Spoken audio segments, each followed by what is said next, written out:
Hi, and welcome to Turra & Company, the mother-daughter podcast about everything. Our mission is to make herstory, aka history, not by going viral, but by doing something that has never been done before in our family. Whether we have 2 listeners or 2 million listeners, we are bringing you our very best, and hopefully we are learning and growing together in the process. Now let's enter into the Turra & Company experience and create herstory, aka history together. Welcome. Oh, don't do that. Welcome to Turra & Company. Because that's the mood that you made me. You're so dramatic. I am. You don't like it? So dramatic. Wait a minute. Do you not like it? No. I don't. Do you think people don't like dramatic people? I don't. Because I don't. I know people don't. You say you don't. But You're also dramatic, though.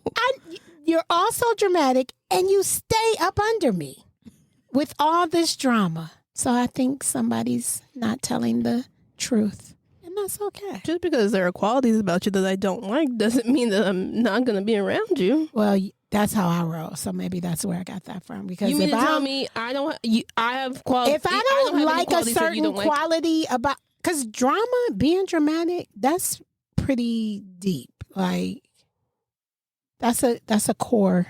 That could be a core personality trait. It's a core competency, if you will. So if I don't get down with you, I don't get down with you. Mm-hmm. Fun fact. Okay. Yeah, I don't bend like that. Okay.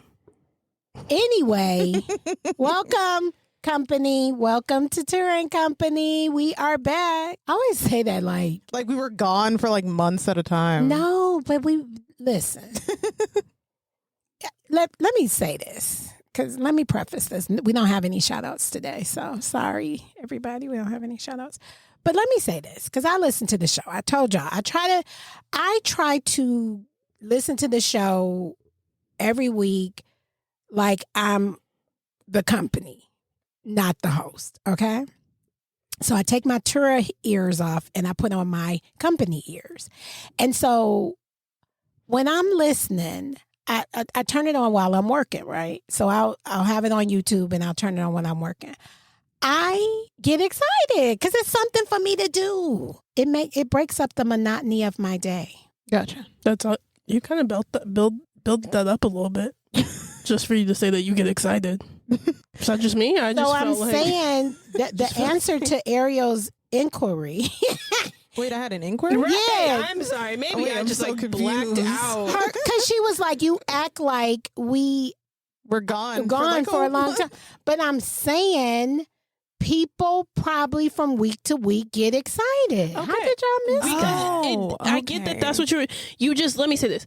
You took the long way around to say that. The scenic route. Yeah. Listen, today we're recording at a different hour because we don't usually record late, and we're recording late today, so it might be impacting how my brain.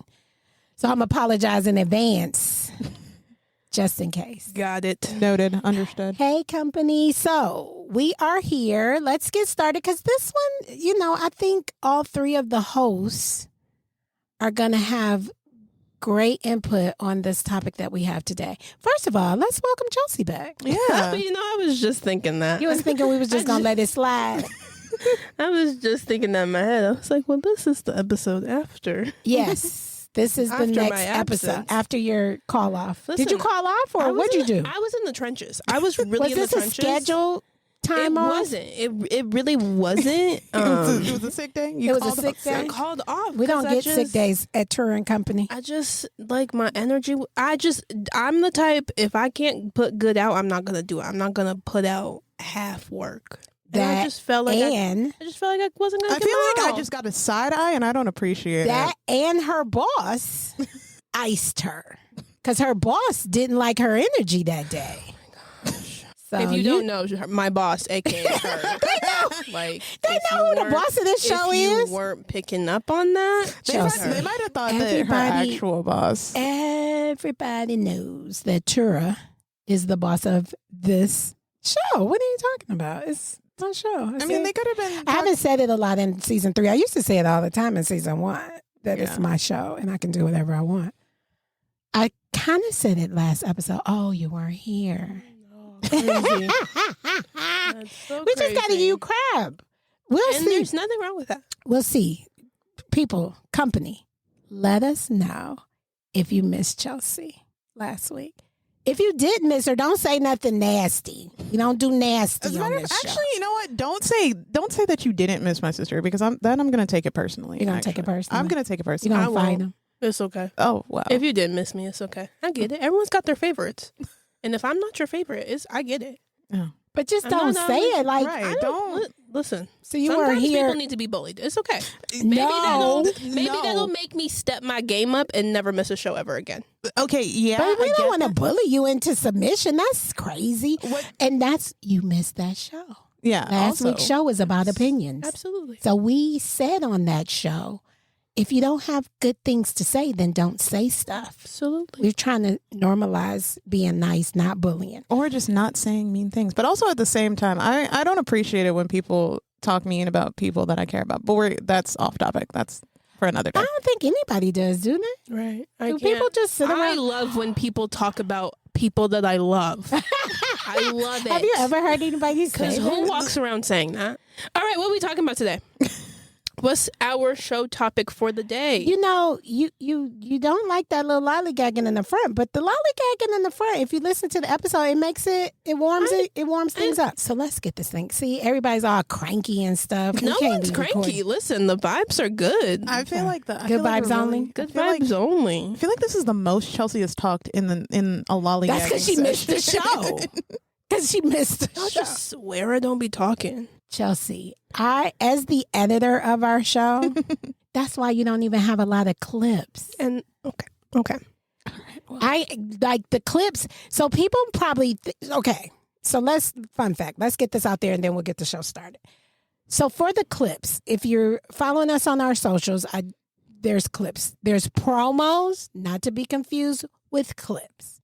So we have a service called Headliner. It's called Headliner.app. I'm always getting the names wrong. Headliner.app. And what they do is they have our show. They're that's the source that we use to upload our show to YouTube. Fun fact. But another part of their service is they make audiogram clips for us, just randomly AI-ish do it. So it's interesting to me that when I pull it up, how it will capture a certain area. And sometimes it does a great job. Like in the beginning, I used to be like, okay, that is not a clip that I can use. But the more it hears our show, the more adaptive it's becoming. But it's always picking up Ariel. It's not picking you up because you don't talk as much. So if you want to be picked up on the clips, talk a little bit more.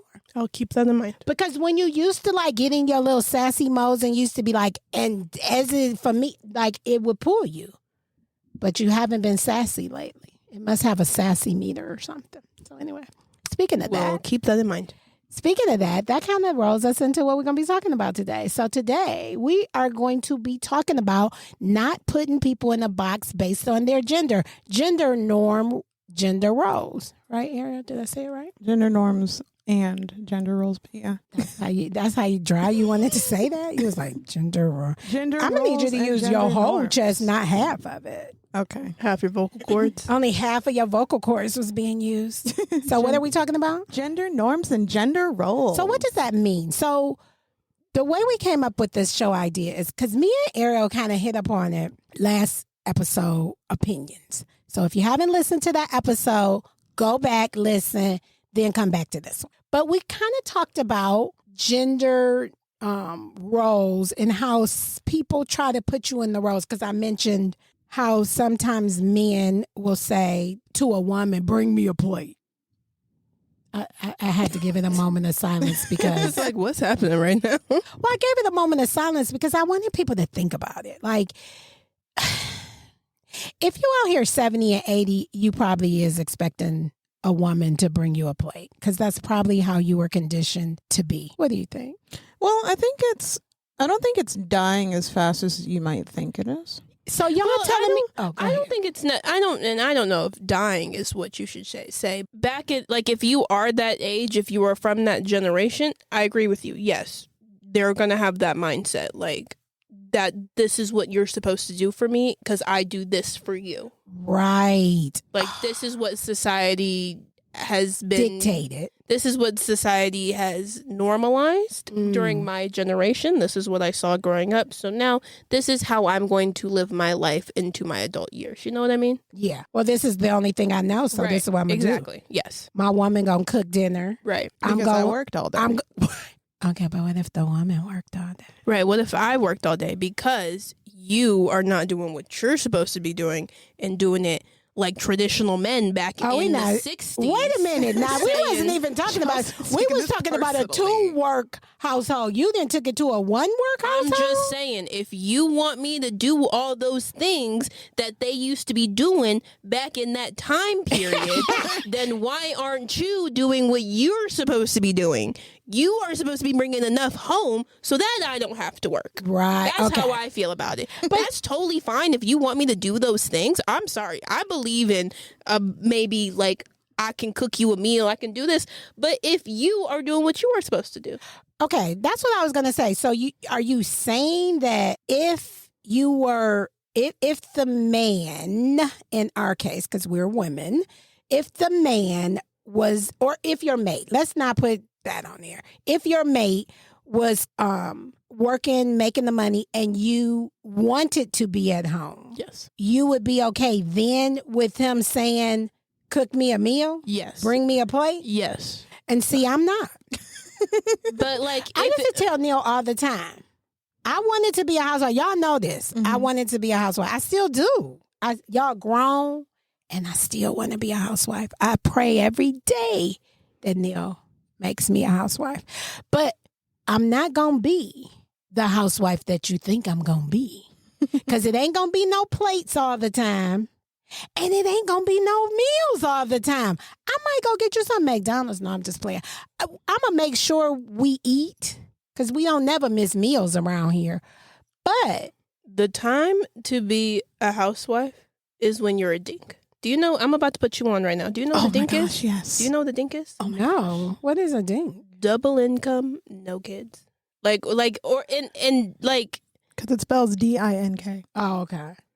Double income, no kids. No kids. But who is the double income? Is he the double income? I guess in a sense, like this wouldn't be like a housewife. So maybe I shouldn't have said. I shouldn't have said housewife because of the fact that it's a double income. It's a double income and no kids. But I just feel like if we are in that situation where that is what our lifestyle is, then I feel like we need to set our boundaries of like, you do this, I do this. But in my opinion, house chores or anything like that in a relationship is never 50-50. What is it? Not 50-50. Whatever you want to work it out as, because I feel like everyone's got different percentages. For me, I just don't think it'll ever be 50-50. Yeah, it depends, right? And this is something that I've heard also before too that I really like is your percentages are never set in stone. Yeah. You know, like if my partner looks at me one day and was like, yeah, I can only do this, and this week because I got this going on, then okay, then that's where I step up. Absolutely. And I pick up that's more the of the partnership. slack. That's what makes it a partnership. It is not always 50-50. You know who says that a lot? Dr. Brene Brown. She says that in her marriage with her husband, that they'll come to each other and be like, hey, I've got 60% or I've got 40%, or they'll, be open and communicate with each other of, where they're at. And if they don't add up to 100, they kind of figure out what do they have to do to make up that difference. Right. So let's go back. Let's dial it back. Let's rewind it back a little bit. So let's talk, because Chelsi you kind of jumped the gun a little bit. Because we just having an open conversation. Yeah, but you kind of jumped forward from where I want to stay for a minute. That's all. It's no biggie. So for me, the part I want to focus on right now is, because I really want people to be out here listening to this show and thinking creatively. Because I started it by saying, if you in that generation where you think that my job is to make you a plate or, make you dinner every night or do all the like all the woman things, and then you do all the man things. What does that mean? I mean, that's a good question. Because also back in the day, the man things were hard physical labor. Right, like, chopping wood. Right. Which ain't nobody chopping no wood too much. Right, you cutting wood if you working with wood now with a very high profile machine probably. Right, like you did physical labor, like you did things that were outside of the home. You did things that were physically demanding that would require that when you got home, you probably didn't have the energy. So you needed somebody who was at home who would pick up the slack.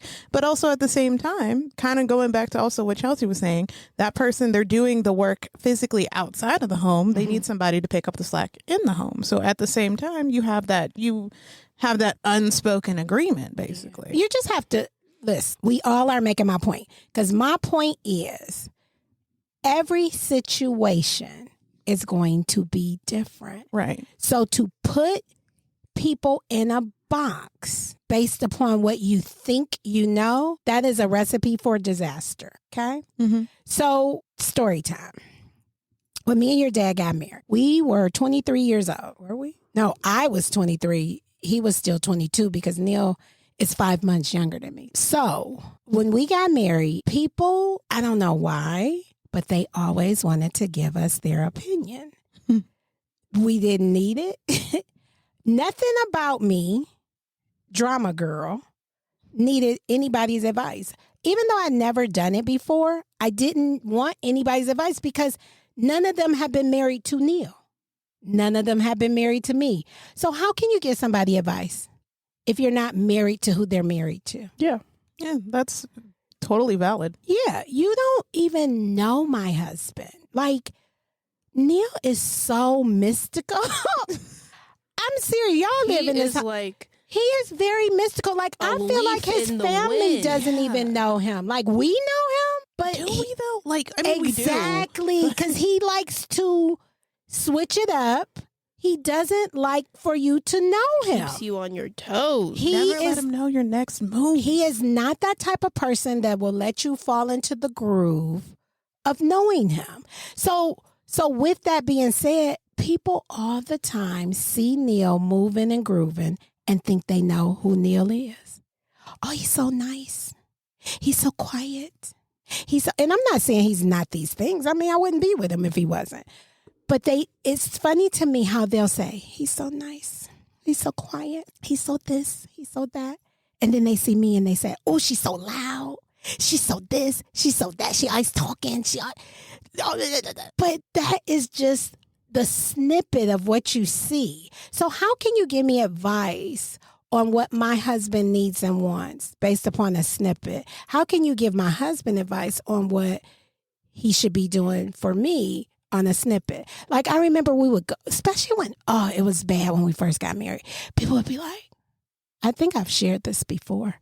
We would go to family events and people would say, aren't you going to get up and fix Neil's plate? I don't know what it is with the Black community and that fixing that plate, but we need to come up out of that. Everybody got hands, get up and get the plate. Only person who you should be getting the plate is the kids. Nah, the kids can't be at the table. But them grown men's and get up. Ugh. I have one thought about that. About the fixing the plate? About the fixing the plate. Okay. I don't have a problem with it. You don't have a problem fixing the plate? Here's my thing. I don't have a problem with it, but the only case where I have a problem for it is if it's expected of me, and that's and it's something that, right, because if it's expected of you, you don't want to do it. Right. It's because I'll do it, and that's kind of crazy. I know I'll do it once or twice, but don't expect it every single time. Like, I'll do it because I'm up if I'm getting myself food, or if you ask me like, hey, can you grab me this because you're over there? Like, yeah, sure, I'll do that. Or if you're doing something else and you or you want something and you know it's going to go quick, I'll swipe you something to make sure you get some of it. Now, the crazy in my head would be let me just paint the scene for you. Okay. Paint the scene. Let's say we are at a family event, and you're my man, my man. You're my man, my man, my man. And let's just say that the food is ready, but we were sitting down. We were like sitting down, like at the table, wherever, and everyone's starting to get up. Now, if I don't see you really start to get up, but I know I want to get up, I'm gonna be like, babe, you want me to get up? I'm gonna make my plate. You want something? Yeah, that. Now, this is what the test is. If you say, no, babe, I got it, I'm gonna be like, no, I got it. Let me get it for you. I got it. Wait a minute. He's saying no. I got me and you. If he's saying no, I'm gonna go get my own. Oh, okay. Like, you just worry about you. I'll get my own. Okay. Be like, no, babe, I got you. Sit down. Have a seat. I got you. Fake. Then I'll get it. That's fake. Right. But like, if he were to be like, what do you mean? Can you make me like? Yeah, that's what you're about to like. If he's indignant about it and attitude about it, then I'd be like, okay, and go make my plate and come back with one plate. Well, because also here's my other thing. Because I get that. What am I raising? Right. But here's the other thing: is there's multiple options. I love it. Because the other thing about these are the women of the future, and I need the men to understand that ain't nobody just born to make you no dang on plate or make you some food. Right. Because my thing is this. If it's like a buffet of food and things, I'm not going to read your mind and just assume what you want. Like, I'm not going to be like, oh, just get you. No, I'm not going to get you a little bit of everything. I'm not going to do that. That's a waste of time. Because then if I get you something you're not going to like, then that's a waste of food. I'm not doing that. Right. Come walk with me. Right. Literally. Let's go get the food ourselves. But if there's something that like, if it's an option of like one thing, like if it's a cake, I'll get you a piece of cake. Right. I'm going to get me a piece. I'm going to get you a piece too. Right. And I know cake? you. I'm right. about to get you some. And it's something that I know you like. Then I'll do it. I'll do that out of the kindness of my heart. Right. The kindness. Right. Not the kindness. Out of the kindness of my heart. The kindness of my heart. But not out of duty. Not out of duty or obligation, but absolutely because I want to. Because I want to. And just because you're my man doesn't make me want to. Like, you know what I mean? Yeah. Like, just because I'm with you doesn't make me... This is going to sound really bad, but hear me out here. Just because I'm with you doesn't make me want to do... Things for you. Exactly. It doesn't make me want to do things for you all of the time. Wait a minute. Because I was like, wait a minute. Just because... wait a minute. It doesn't make me want to do things for you all of the time. Because... I shouldn't have to do all of these things for you all of the time. So let me break it down. Let me just make sure it's receiving right, because it might not be receiving right. Okay. But just because you're my man, I love you. Yes. But that doesn't mean I eat, live, and breathe to do everything for you at your beck and call. You should not need me to survive. Like that is. And if you know me, you know that the most unattractive thing to me is a man that cannot be self-sufficient and cannot do anything by themselves. Like the most annoying thing to me is somebody who's like, oh, I don't need to learn how to cook. A woman's going to know how to cook for me. I don't need to do laundry because they're going to learn how to do laundry. I don't need to know how to clean. A woman's going to do that for me. Is this how we think guys sound? To me, the men who talk like that, that's how they sound to me, because it's just like you sound slow. And I mean that in the best way possible, because what is going on with Ariel today? So why are you being so, you just said you don't want to bully, but you just bully. I did. All the way up and down the show. I know. And so let's preface this show. Yeah. This is not a male bash show, but we need y'all to hear this. Yes. Yeah. And I don't think it's a bad thing. Like, we're not even really saying anything. Men hear like stuff and they hear women talking about them and they be like, why are they bashing us? Well, but that's what, if you look at every male podcast, that's what they do. That's what they bash the women. Oh my gosh, yes. They are the other side saying this is what they expect women to do. Right. If she doesn't do it, then she's trash. Or if she doesn't do it, then she, leave her. Right. Or the other thing is, well, how do you expect me not to cheat? You're not keeping things together at home. Like, that is... Right. You're not doing your duties at home. Oh, my God. So many people used to be like, girl, you better make sure you cooking, because if you don't, he might leave you. let me just... Is this on? If anybody is going to leave somebody because they didn't cook or wait on them hand and foot, you're trash. And you can leave. For me, you can leave. Right. Because you probably was a laundry bag holding me down. Well, because you're not adding to me. So let's talk about this. Right. Let's go into this. When I think of a relationship, I don't think of what you can do for me or what I can do for you. But I do think of, what can you add to me? And what can I add to you? Because when you think of it like that, you're saying you're already your person, you're already whole. I'm already my person, I'm already whole.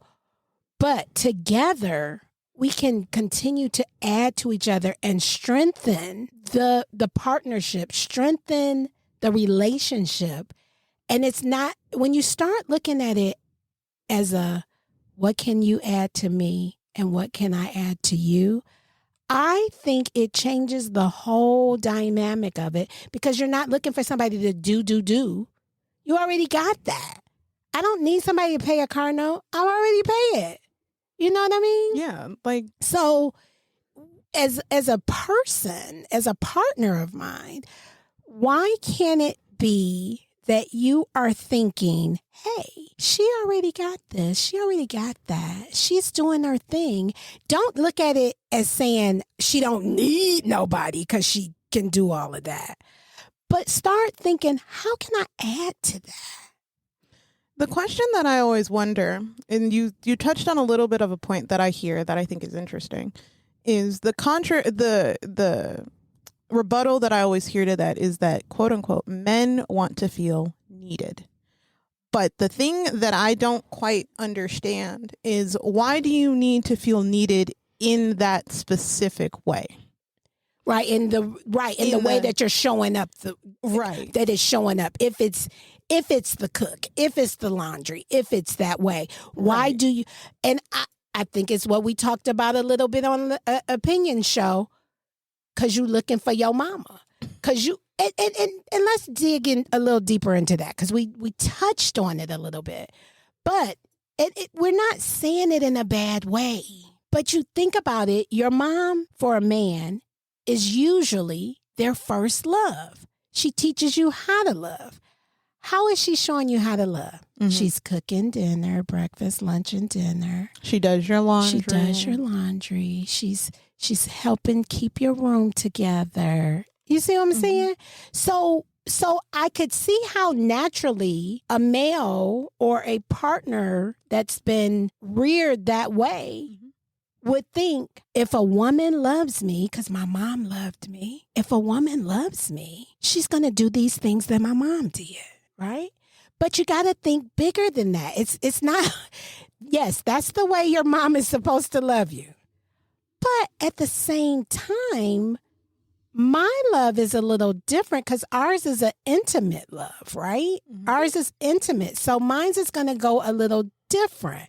And so you don't blow me out and just wear me out, we got to keep checking in to make sure, hey, I'm adding to you, but you need to add to me too, because a lot of people will take, not give, and then I'm supposed to be whole. How does that work? Right.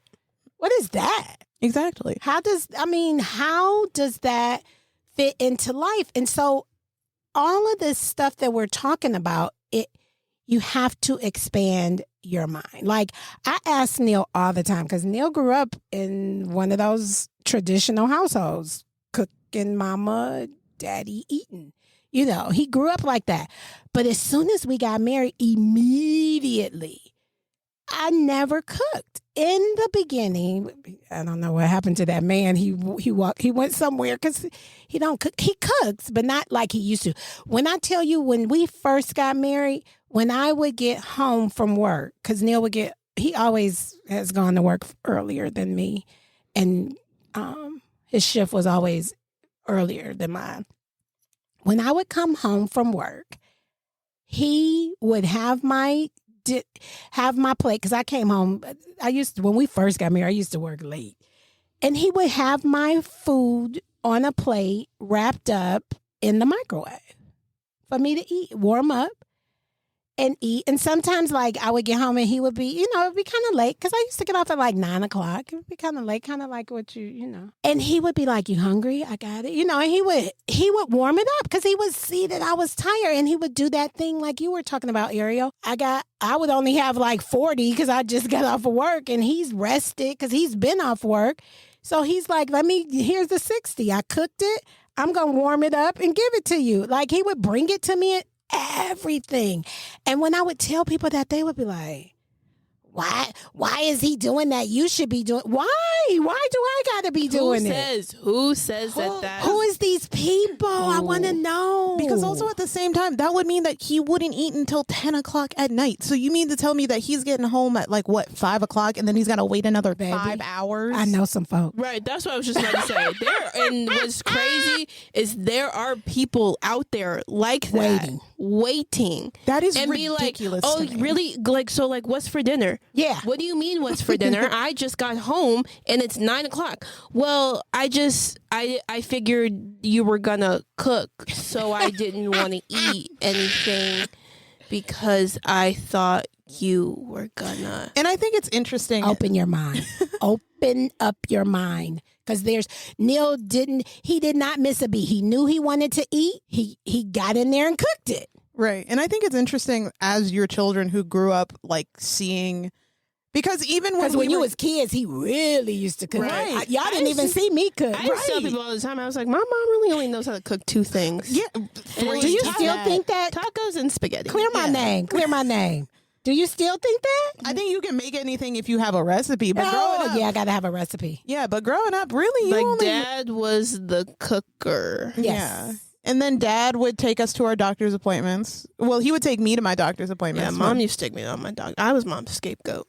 I remember not all of I feel like for me, Mom and Dad switched off. Yeah, I feel like Dad took me to, because most of my doctor's appointments would be in the morning. So Dad, his schedule was he always had more flexibility than me. I always had those customer service, gotta be here, gotta do this. So because we are that type of couple that whoever can pick it up is going to pick it up. We're not going to be like, you're the mom, you got to take them to all their doctor's appointments. He had the more flexible schedule. He did it. Right. And then even when I got to high school, and even a little bit in middle school, Dad took me to school and Dad would pick me up from school because, again, flexible schedule. And when I was in high school, my school was closer to where Dad worked. Yeah. And it was closer. At that time, yeah. Yeah.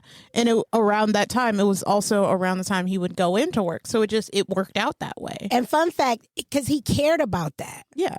Because for me, you could have jumped your butt on the bus.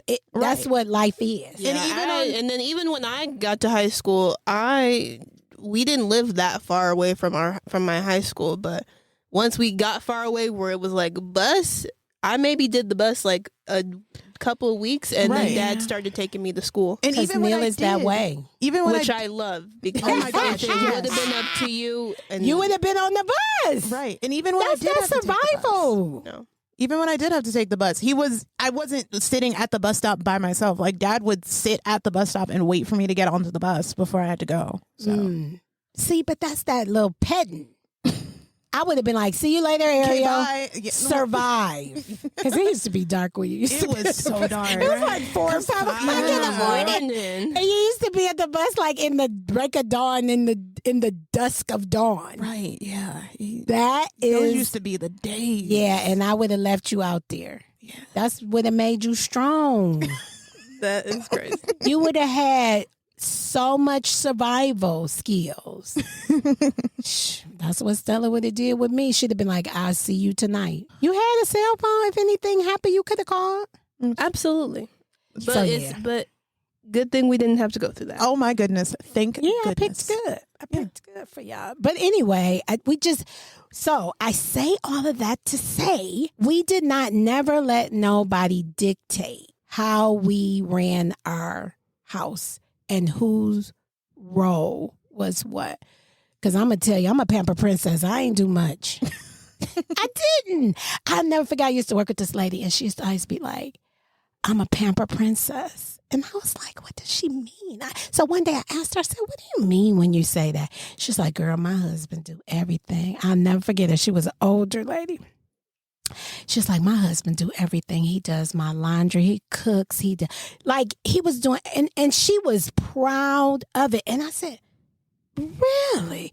And she was like, yes, I don't do anything. I shop. I go to lunch with my sisters. I said, I want to be like you when I grow up. And I was married. I was young and married, and I was kind of living my life. But she gave it a name. And what the name is for me is a pamper princess, because as gender roles go, and that's the only reason why we say it. As gender roles go in some people's marriages, they don't follow the rules. So when you don't follow the rules, people try to treat you like you're, yeah. You mean you don't do that? You mean you don't do that? No, and I feel like sometimes, are you jealous? I mean, because you up there working your knuckles to the bone and I'm not? Well, because another gender role that kind of, it didn't make sense to me that other people used to talk about is how they used to talk about how their dad controlled all of the money. That never made sense to me because that just didn't make sense. That's a whole nother show. That's a whole other show. And also, fun fact, there are actually, I could probably find it, but I don't feel like doing Google. But there are studies that show that household finances that are controlled in like the standard nuclear family, finances that are handled predominantly by the matriarch, so the women of the household, actually are run better than if they're handled by the patriarch. Baby, don't I know it? I've been running this house since a long time, 29 years. Right. And that's, to me personally. And I mess it up. Don't get me wrong. I mess it up sometimes, but you'll never know. The lights is always on. Your phones is always. Listen, I make it work. I mean, for me, it makes sense because I have a degree in finance. So of course, I want to be the one that handles the finances because that's what I studied, got a degree in. But that don't mean that's what is going to happen. I mean, yeah, it doesn't have to be that way. Let me tell you, when Neil and I first got married, I handled, but I used to mess up. I used to mess up so much, right? And we just used to have this push and pull, right? We used to have this push and pull because you think about it like this. So if you're the couple that pulls your finances together, and here he is bringing in, and here you are bringing in, and you're putting it into the pot. Well, he wants to go buy what he wants to go buy. You want to go buy what you want to go buy. But if your money is a little lean, who gets to buy what they want to buy? That's true. That makes it hard. See, that's why I don't want. I have a whole mental system. Yeah, that's what I'm saying. You don't even want to go there. I don't. But it took a lot of time and maturity for us to get on the same page. So what we came up with was an allowance system, and it sounds, people probably like allowance, but it helped me. Neil still has. Let me say this: I manage it, but Neil has control of it. There's nothing that I do that he don't know. You know what I mean? So when we just it was starting to be a little point of tension, right? So I was like, okay, this is what we're gonna do. I'm going to go through the budget and I'm going to say, okay, this is our disposable income. And then I'm going to give you yours. That's your pocket money, your allowance. And then I would get an allowance, but I really don't need an allowance because I got the bank. So I'm going to get, you know what I mean? Really. I got the bank. And it's not fair because I take care of y'all. So if y'all needed stuff, I need to go in the bank and get y'all stuff. I ain't got to be time to be asking nobody for nothing. Mm-hmm. So, Neil, you more flexible. You more loose with it. So there's your money. That's your money to go hang out with your friends, drink, whatever it is that you want to do. That's your play money. Now, that doesn't mean you're never going to get any other money than that, but that's your play money, right? And once we did that, oh my God, that solved so many problems because he had his money first. He had his pocket money. And Neil is a very good saver. So there could be times where he would have his allowance and I'd be like, because I never have cash on me, right? And we go somewhere and I'll say, hey, you got, $20. And he'll pull out this big wad of money. I'll be like, where'd you get all that money? Because he'll save his allowance. I bet you if I ask him right now after we're done recording and be like, Dad, can I hold $20? He will have He's going to have He's gonna have it. A whole wallet more than $20. He's going to have hundreds because he saved. Let it be around fantasy football time. Oh, because that's when it's money. Because then that's when. But that's what that's for. Because now you don't have to come to me and we discuss it and it got to be a whole thing. That's your money. Go do it. Go do it. Because I don't believe in fantasy football. I think it's boo. I don't like it. But that's on you. So anyway, these are just tips and tricks. Take them if you want them. Leave them if you don't want them. allowances work. I am going to say, I did not come up with that on my own. Somebody told me about that. Somebody I used to work with. Like, I used to hang around some wise old married women. And Tim's like, why don't you do an allowance? And I was like, you know what? That's a good idea. And I came home. I talked to Neil about it, and he was good. He was game. And we've been doing it. Literally, we probably been doing it for 29 years, the allowance thing. And he gets increases. Let me stop telling y'all his business. He ain't here to defend us, so he gonna be mad. He gets increases every now and again. But look, I want to know, is y'all out here running y'all house without allowances? Well, most people split their money now. The new thing is to split. I feel like that's, for me personally, that's probably what I'm going to do. You're going to split? I don't know if I'm going to necessarily like split. Like, house divided shall fall. All right. So here's, what do you mean yikes? Yikes. So I have like a whole. Chelsea want her money together because she be running short. Chelsea be running short, so she gonna always want that collectivity pot. I mean, in my brain, I feel like it's okay to have, you have your bank account with your allowance. I have my bank account with my allowance so that I can do with what I please. You do with it what you please. But why do you have to have separate? And then we have a collective where our bills and such come out of and that kind of thing. Like, that's just too much for me to track. I don't think so. That is a lot. I don't think it is, though, because you're going to pay. He's not going to think that's a lot to track. Because, and she hasn't lived it yet. So, and people do it every day. Don't get me wrong. Because it's people out there doing all kind of stuff. It's not wrong. But I just want you to know, finance is number one or number two of the things that people get divorced about. Because it's serious business. And so what you have to do, because you're sitting here saying how you want it to go, but you don't know how he wants it to go. That's true. Y'all got to have the conversation, because he might be like, Ariel, I trust you. I want to give you all my money, and I want you to handle things. That's what happened with me. That's fair, but I don't want to give you all of my money. That's my problem. Why? Because it's not your money anymore. Once you get married, you don't have anything that's yours anymore. So if you think you're going to have yours and mine, hers and his, don't get married. Just keep dating. Gotcha. You got some thinking strange thinking, Ariel. Seriously, when you become one, that's what marriage is. So you're becoming one. So you can't pick and choose what you're dividing. You should not. You can. You should not pick and choose what you're dividing. You haven't seen it done. And I believe the right thing is going to kick in when the time comes. Chelsea, you saying collectivity? Oh, absolutely. And not even because of how you just got me like that. But I threw you under the bus. I just feel like that's how it should be. Especially because, as I just said, what my goals and aspirations are, an at-home wifey. So what do I need my own bank account for if I ain't bringing in no money? What do I need but that you might be an at-home baddie that's got a little side hustle. Open your esthetician studio and just getting money from that. Absolutely. Because maybe he'll be a financier and you can just own the studio where estheticians work out of your studio and pay you booth rent. Yeah, absolutely. Look at that. I just came up with a business plan for you. Yeah, absolutely. You don't even want to do that? No, I'm agreeing. You're open to that? Okay. Yeah. Good stuff. Good stuff. So Ariel's going to think about her money situation. I'm going to think about it. We might have a show about that because we need to go a little deeper. Because you always talking about finances. You don't want to separate. Listen, let me tell you something. When he has his account, how do you see what he's buying?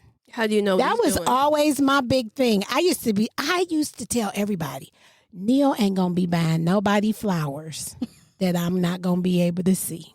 Yeah, but how do you know he's not opening another account without you knowing it? And I mean, if you're really going that far, then you must want some flowers to buy some flowers. Right. I mean, because you could have, because people have secret accounts all the time. You could. But at that point, at that point, you wanted to do that because if we went into it saying 111, and we have multiples, but it's it's nothing that he got that I ain't on, vice versa. Okay, unless he got a secret one that I don't know about, but I don't think he does. But I'm saying, because guess what? Everything done in the dark will come to light. That statement going to make a mistake and come to the house. Guaranteed. You forget to go paperless that one time. I'm telling you, it always come to a head and people be like, this mug had a whole nother. But like Chelsi just said, if you going through all them shenanigans, you was trying to get out anyway. And what if you're not trying to get out, that stuff ain't going to creep up. But why even put the temptation there? That's fair. I want him to know I can see it. Because you do things different when you know people can see it, right? That's true. Things that you think people will never find out, you do different than what you would do if you know, oh, somebody can see that. Let me clean it up. So even if it's nothing but that's what I want hanging over your head. Not you, but them. My mate. The theoretical. My mate. So it's all about the conversation, though, because I'm telling you, you could be thinking one way, he could be thinking another way. Y'all come together and it works itself out. That's true. But remember, biblically, a house divided shall fall. It might stand up for a little while. It might look like it's standing. I feel like that's not the actual quote. I feel like it's a house divided shall not stand, but that's... Okay, King James Version. I gave the Messenger translation. You know how many translations it is? I gave Messenger. Okay. I did Messenger. Got it. Okay. Well, that is our show for today. Hope you enjoyed it. Listen, these shows that we do them to heighten awareness. We do them to give our opinion. It is just that. You can take it. You can leave it. But if you like it, leave us messages on our social. We happy to dialogue with you on our social medias. We're happy to hear your input, feedback. We love it. So don't forget, follow us on our socials. Subscribe to us on YouTube. Hit the bell so you can get notified. All the things. Give us ratings so we can shout you out. If you give us a rating, a 5-star rating. Let me be clear. Because I don't want people to think they can give me a 2-star rating and I'm going to give them a shout out. I think that would go without saying, but let me put it out there. I'm not giving shout outs to people who ain't giving 5s. I'm just being real. So go give us a rating. We'll appreciate it. So we appreciate your listenership and we will see you on the next episode. Adios. Bye. Thank you for joining us. Don't forget to follow us on all social media platforms, Instagram, TikTok, and Facebook. We look forward to you joining us on the next episode. Until then, be inspired and enlightened.